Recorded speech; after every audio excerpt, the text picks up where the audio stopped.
melhor técnica para ensinar algo? Como que nós podemos ensinar cores, números, como alfabetizar no pré, primeiro, segundo ano, como gerar a aprendizagem?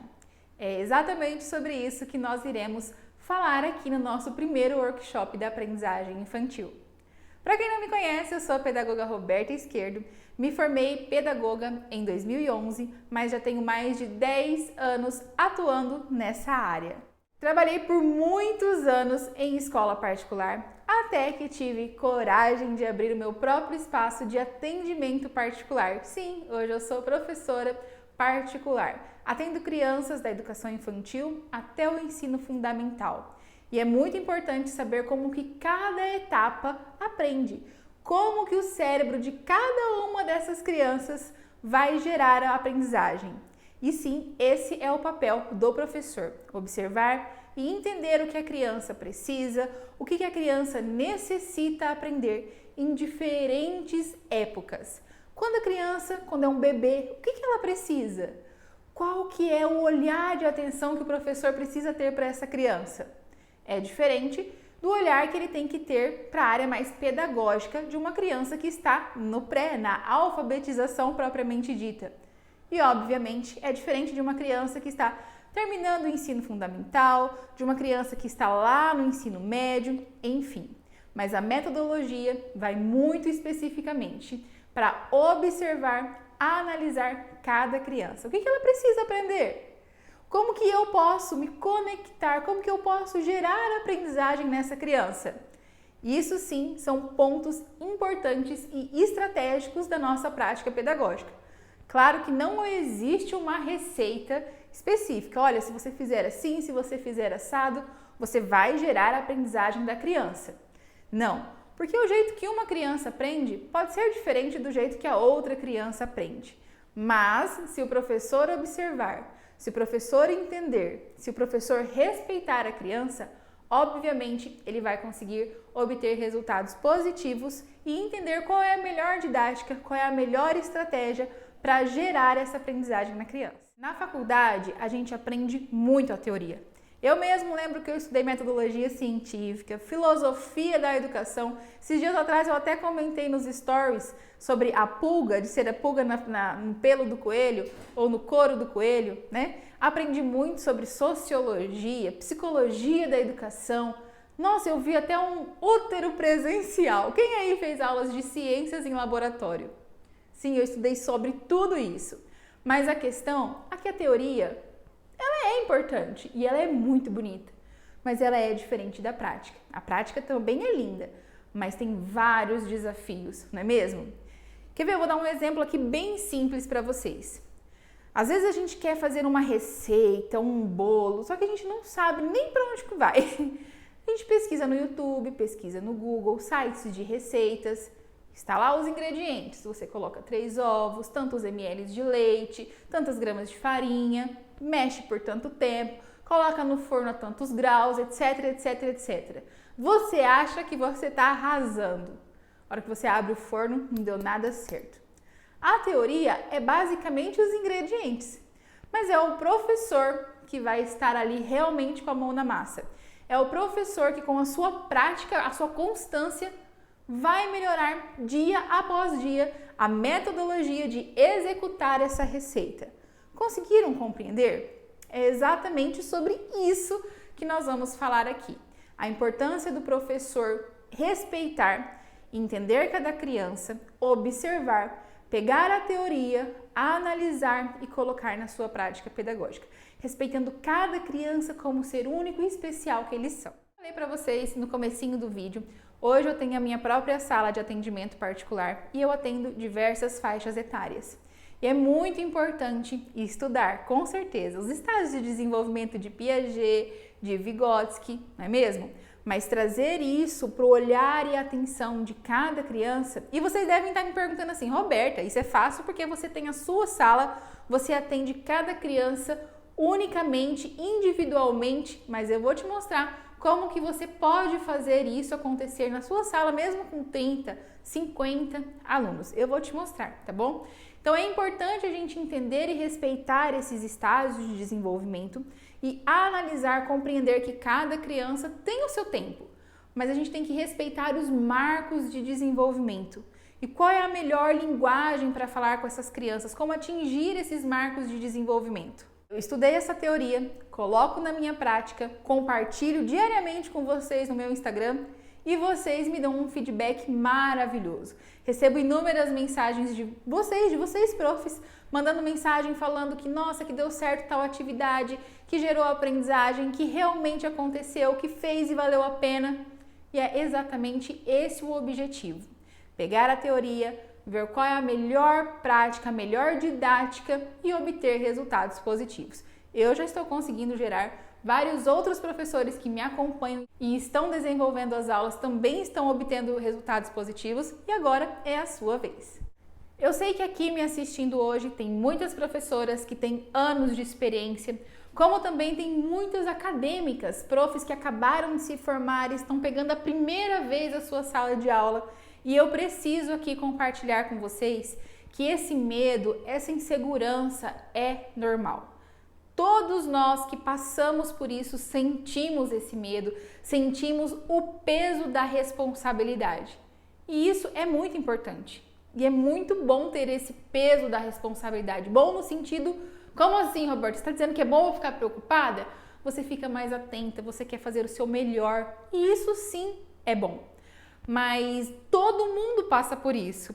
Eu vou dar um exemplo aqui para vocês e quem é mãe também vai me entender. Eu lembro que quando eu cheguei da maternidade com o meu João, eu sentei na cama assim, recém-operada, coloquei ele no meio das minhas pernas, estava sozinha, eu e ele no quarto. E eu só pensava assim, e agora? O que eu vou fazer com essa criança que depende da minha atenção 100%? E sabe o que acontece? Eu consegui. E é assim exatamente na sala de aula. Quando você entra na sala de aula, processo de adaptação, você pensa, não vou conseguir, não vou dar conta. Aí passa a primeira semana, sábado, domingo, você pensa que foi tudo maravilhoso, volta na segunda-feira, tudo de novo, adaptação, até que quando você se dá por conta, você conseguiu. Porque só o professor regente sabe, conhece os seus alunos. Sabe qual aluno que tem que ficar do seu lado nessa atividade, qual aluno que tem que ser o primeiro a falar, ou qual aluno que tem que ser o último a começar a falar.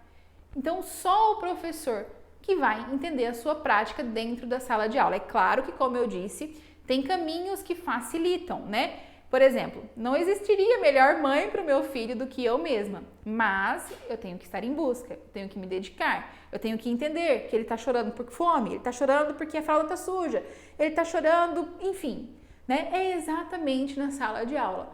Por que a criança está tendo esse comportamento? Eu preciso entender, eu preciso observar, não é mesmo? E isso só o professor vai conseguir realizar na sua prática pedagógica, entendendo os seus alunos. E por que eu bato tanto na tecla da observação? Qual é a primeira coisa que você faz no seu estágio, lá na faculdade?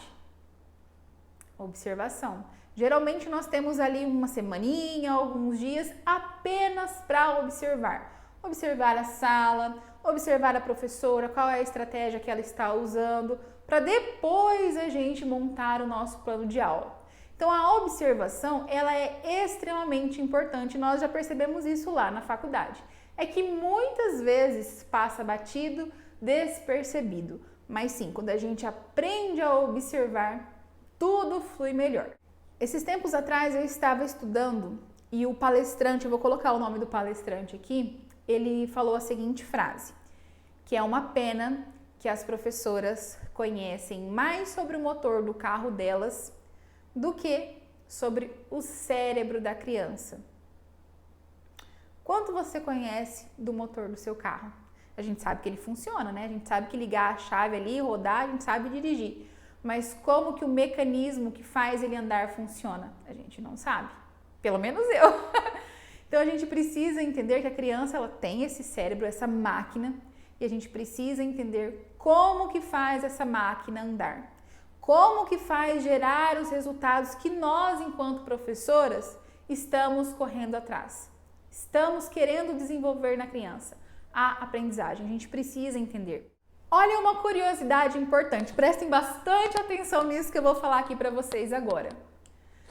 Acontece que em uma determinada faixa etária, as crianças começam a escrever espelhado e os pais só faltam deixar nós, professoras, de cabelo em pé. Por que que isso está acontecendo, Roberta? Vocês sabiam que a parte responsável pelas letras é a mesma parte responsável pela simetria no nosso cérebro? A diferença é que quando eles estão nessa faixa etária, 3, 4, 5, 6, 7 anos, o que acontece? Esse espaço está ocupado pela simetria e as letras estão brigando para ocupar esse espaço também. Nós, enquanto adultos, já sabemos separar as duas coisas. Então, se eu colocar essa imagem aqui para vocês, vocês vão conseguir entender que é a mesma imagem, só que ela está refletida diferente, ela está com uma simetria diferente. Acontece que com as crianças isso ainda não acontece, porque as duas coisas, a simetria e as letras, elas ocupam o mesmo lugar no cérebro. Vocês sabiam disso? Eu simplesmente amo estudar essas coisas e descobrir isso. Sabe por quê? Porque quando um pai vier questionar você, agora você está pautada para falar com os pais. E isso vai te dar maior autoridade. Sabe por quê? Porque os pais também não sabem disso. E eles vão pensar assim, caraca, essa professora é inteligente e já é ponto positivo para você. Por isso que eu sempre falo que não tem ninguém, nada nesse mundo que possa tirar o que é seu, o conhecimento. Então estude, se dedique e absorva ao máximo que você puder nesse workshop. Porque eu vou trazer aqui para vocês durante esses 3 dias o melhor conteúdo, o máximo conteúdo que eu puder para gerar essa aprendizagem para as crianças, para o nosso bem. Todos nós temos um propósito aqui. Obviamente, nós trabalhamos porque nós também precisamos do dinheiro, mas o nosso objetivo dentro da sala de aula é gerar aprendizagem. Quanto mais nós estudamos, quanto mais conhecimento a gente tem, quanto mais nós colocamos em prática, tudo vai ficando mais fácil. Muitas vezes, nós professoras só nos preocupamos em achar o melhor método para a alfabetização. Será que é o método silábico? Será que é o método fônico? Mas a gente precisa aprender como que o cérebro da criança funciona. O que ela precisa aprender antes de iniciar a alfabetização? E a gente também precisa entender e saber argumentar isso com os pais. Antes de ser alfabetizada, a criança precisa entender conceitos simples. Ela precisa entender sobre direita e esquerda, noção espacial, em cima e embaixo, dentro e fora. Ela precisa ter o maior vocabulário possível, porque isso também está associado com a nossa alfabetização e eu vou falar um pouquinho mais pra frente aqui nesse vídeo, vocês vão entender. Mas quanto maior o vocabulário da criança, maior vai ser a facilidade dela ser alfabetizada. Mas antes de chegar na alfabetização, a criança ela precisa passar por um processo. Aí você me fala assim, Roberta, mas eu sei de tudo isso. Eu sei da importância de cada etapa na vida escolar da criança. Mas quem não sabe são os pais. Eles me pressionam que querem que o filho saiba ler com tantos anos, que saiba ler antes do filho do fulano, porque o filho do ciclano aprendeu a ler com tantos anos. Mas ó, calma, respira. Mas se você, professor, sabe de tudo isso, já é meio caminho andado. Por que é meio caminho andado, Roberta? Porque dentro da sua sala, quem dita as regras é você. É claro que existe uma hierarquia, não vou aqui falar para você ir contra a direção escolar da sua sala. Não, não é isso. A questão é que quanto mais conhecimento, quanto mais preparada, quanto mais amparada de conteúdo você estiver, mais fácil será dos pais terem esse entendimento. Para construir uma casa, claro que todas as etapas são importantes, mas de onde que a gente começa?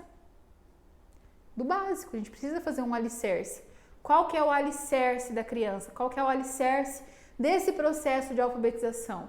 Esses conceitos básicos. Lateralidade, noção espacial, questões simples do nosso dia a dia, de dentro e fora, grande, pequeno, etc, etc, etc.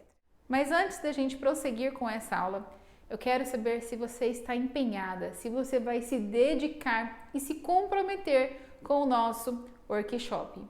Se você quer fazer isso valer a pena, você precisa também se dedicar, se comprometer realmente. Eu quero saber quem é que está a fim de gerar essa aprendizagem. Quero que você curta, quero que você comente, quero que a gente tenha essa troca. Esse diálogo é muito importante. Eu vou responder todos vocês, podem apostar. Então, se você está gostando, se era realmente isso que você precisava para começar o seu ano letivo com o pé direito, já deixa o seu like aqui no vídeo, tá bom? Dando continuidade aqui à nossa aula, a gente precisa entender como que o mecanismo da criança funciona, como que o cérebro da criança funciona. Isso eu estou falando desde lá do começo e eu falei que depois a gente ia falar, certo? Chegou a hora. A gente alfabetiza uma criança lá no berçário? Logicamente que não. Só que o processo da alfabetização começa sim lá no berçário. E olha que incrível que você pode falar isso para os pais. Não, pai, eu não alfabetizo. Seu filho não vai sair aqui do berçário, aqui do infantil 1, aqui do infantil 2, sabendo ler e escrever. Mas ele está no processo de alfabetização e tudo que ele aprender, tudo que ele desenvolver aqui nessa etapa será primordial para ele atingir o sucesso na hora que realmente for o momento dele aprender a ler e aprender a escrever. Na minha primeira reunião de pais, eu gosto sempre de compartilhar os estágios de desenvolvimento de Piaget. Eu vou até deixar aqui para vocês verem. É muito importante que os pais tenham esse conhecimento, que os pais tenham essa noção. Nós somos obrigados a saber, os pais não. Então eles querem, como qualquer pai, qualquer mãe, eles querem que o filho seja o melhor, não é mesmo? Mas eles não entendem, às vezes, os processos, o que ele precisa fazer em tal etapa, até onde ele tem que chegar quando tiver com tantos anos. Nós, professores, podemos acalmar esse coração dos pais. Nós, professores, podemos exemplificar. Então, coloca lá para os pais essa tabelinha, não tem televisão na sala, imprime, faz um cartaz. É importante você compartilhar essa lista para os pais entenderem. Se a criança tem 2 anos, ele vai aprender tal coisa. Que dos 2 até os 7 anos, ele está na fase da imaginação. Ele precisa explorar isso. Que dos 7 aos 11 anos já vai ser algo mais concreto, ele muda de etapa. Então, nós professores precisamos nos comunicar com os pais, fazer eles entenderem esse processo e também colocar isso na nossa prática. Tá, Roberta, mas como que eu argumento isso para os pais que o básico é essencial, que o básico funciona? É simples, gente. Como que ocorre o desenho das letras? A criança precisa ter essa noção de espaço, essa noção de lateralidade. Por quê, Roberta? Porque a maioria das letras, o desenho é da esquerda para a direita, bem como as palavras, a gente escreve da esquerda para a direita, bem como um texto, a gente escreve da esquerda para a direita, né? Então, uma ordem de cima para baixo, como que vai acontecer? Isso é um exemplo simples, mas que os pais precisam entender, né? Então, a gente precisa gerar esse conhecimento dos pais para facilitar o nosso trabalho. Quando a gente entende que a criança precisa entender esses conceitos, explica para os pais esse conceito, automaticamente a gente vai desenvolver isso na sala de aula e vai gerando resultados. Quando a criança ela tem mais autonomia, quando a criança ela sabe argumentar mais, quando a criança ela consegue mostrar para os pais o que ela está aprendendo, tudo faz parte desse processo de alfabetização. Quando a criança queima essas etapas, quando ela pula essas etapas, o que vai acontecer? Quando ela chegar na fase onde realmente tem que gerar a alfabetização, o professor regente da turma, ele vai ter que parar o conteúdo dele, ele vai ter que trabalhar, ele vai ter que desenvolver todas essas outras habilidades. Por quê? Porque senão vai gerar mais escrita espelhada, vai gerar letras fora do contexto e isso faz toda a diferença. Então, quando a gente faz o básico, quando tem que ser feito, quando a gente faz na etapa que tem que ser feito, quando chega na fase de alfabetização, a criança está o quê? Preparada, ela está com a base feita. E aí o professor regente daquela turma vai conseguir desenvolver os aspectos necessários. E como que acontece esse processo da alfabetização? Quanto maior o vocabulário da criança, maior vai ser a facilidade. Eu falei isso no começo do vídeo, né? Maior vai ser a facilidade dela de ser alfabetizada. Isso quem estou falando sou eu? Não, é a Catharine Snow. Ela fala, ela dá palestras, ela é um espetáculo essa mulher. onde ela comprova que isso é importante para a criança. E por que isso é importante? Porque aprender a ler, aprender a escrever é criar links, é criar pontes. Pontes com o quê, Roberta? Como assim criar pontes? Se eu falar aqui para você bola, o que vem na sua cabeça? Vem o desenho da bola, às vezes vem a escrita da bola. Então você já sabe o significado da palavra, você sabe falar a palavra. Só falta a criança o quê? Aprender a escrever. Então nós vamos criar um link, uma ponte ali. Ela sabe o significado da palavra, ela já entendeu, ela já fez a figura na cabeça dela. Agora nós vamos transformar esse desenho em uma palavra. Por isso a importância da criança saber ter um vocabulário amplo.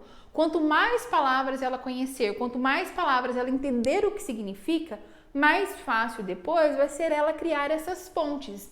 E tem um exemplo que eu sempre falo também no meu Instagram, onde aqui na minha sala particular, eu peguei um caderno de uma criança e a professora regente pediu para ele escrever várias vezes a palavra fubá. E a criança não estava um pingo interessada de escrever a palavra fubá. E ela falou assim para mim, eu não sei o que é fubá, para que eu vou escrever isso? E aí eu fui com um jeitinho, falando, mas você nunca comeu um bolo de fubá? Peguei o celular, pesquisei imagens, mostrei. Eu transformei essa palavra em algo mais significativo para ele, porque ele não estava tendo entendimento. Se ele não tem entendimento, logo ele não tem interesse. É a mesma coisa de eu estar promovendo esse workshop para astronautas. Eles não têm interesse nenhum nisso daqui que eu estou falando. Então não vai agregar em nada na vida dele. Diferente de quando a criança sabe o que é, de quando ela entende o significado da palavra, de quando é algo que interessa a ela. Por isso que as nossas aulas têm que ser dinâmicas, lúdicas, atrativas, tem que ser diferente. As crianças hoje estão diferentes, elas esperam algo mais. E isso é fato, a gente está dentro da sala de aula, a gente consegue comprovar isso. Quer ver um exemplo simples de como as coisas mudaram? Como que você que está aí vai fazer um teste agora. Como que você imitaria um telefone? Atende aí um telefone de mentirinha na sua cabeça. Como que você faria? Eu faria assim. Peça para a criança hoje em dia fazer de conta. Faz assim, ó. Tô te ligando, atende aí o seu celular. Ela vai fazer isso aqui, ó. Por quê? O telefone, você pode falar até o telefone. Atende aí o seu telefone. Ela vai fazer assim. O significado das palavras está mudando na cabecinha das crianças. Outro exemplo. Como que você tiraria foto de alguém? Você faz assim, né? Eu, pelo menos, faria assim. Como que a criança faz para tirar uma foto? Ela vai pegar o celular, que o celular continua sendo esse para tirar uma foto.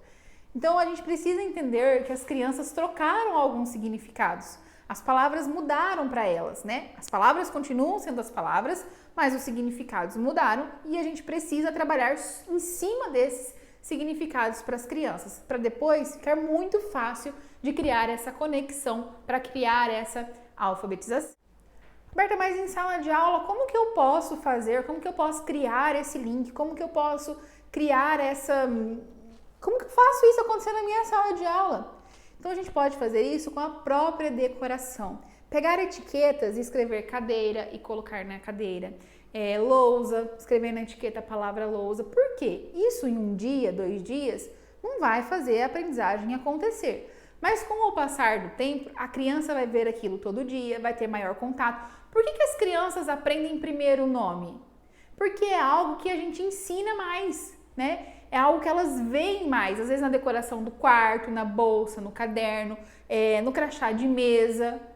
E isso facilita para ela o entendimento, ela já entendeu a ordem das letras.